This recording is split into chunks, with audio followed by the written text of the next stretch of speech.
现代台语版圣经以西结书第42章。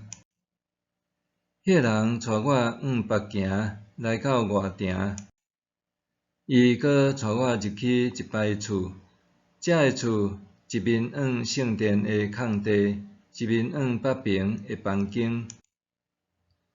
即摆厝长50公尺，宽25公尺，往北即边有门。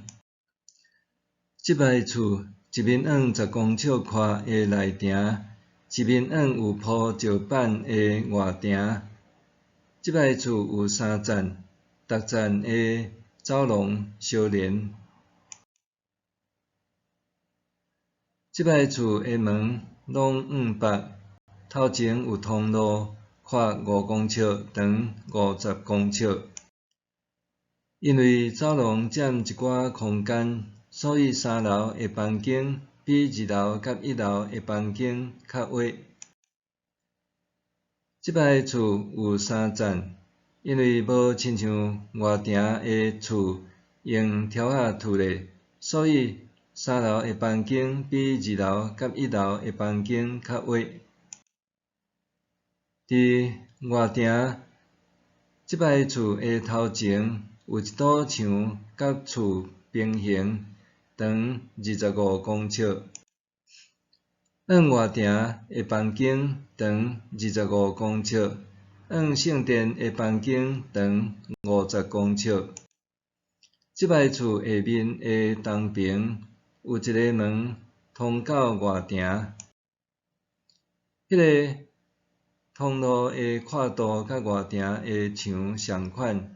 圣殿的南边嘛有一摆厝，遮个厝一面往圣殿的空地，一面往南边的厝。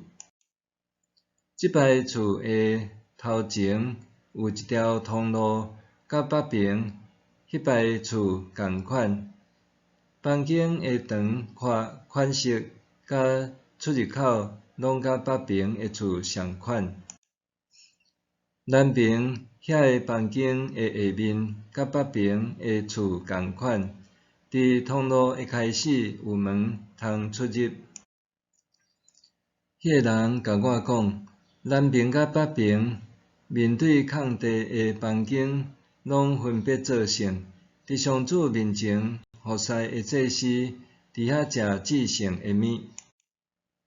祭司伫遮放至圣的祭物，就是素祭、赎罪祭甲赔罪祭的祭物。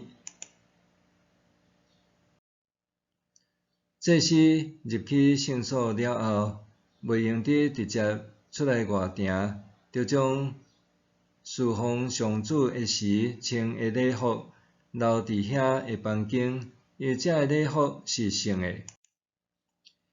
因着穿别种衫，才通亲近会众。迄个人让圣殿内部的寸尺了后，就带我对东门出去，去量圣殿的四周围。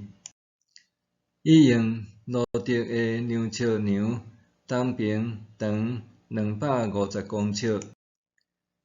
伊搁踅去北边、南边、西边，用罗德的量尺量，每一边长拢是250公尺。安尼，伊量圣殿的四周围，长宽各250公尺，四周围拢有围墙隔开圣甲俗的所在。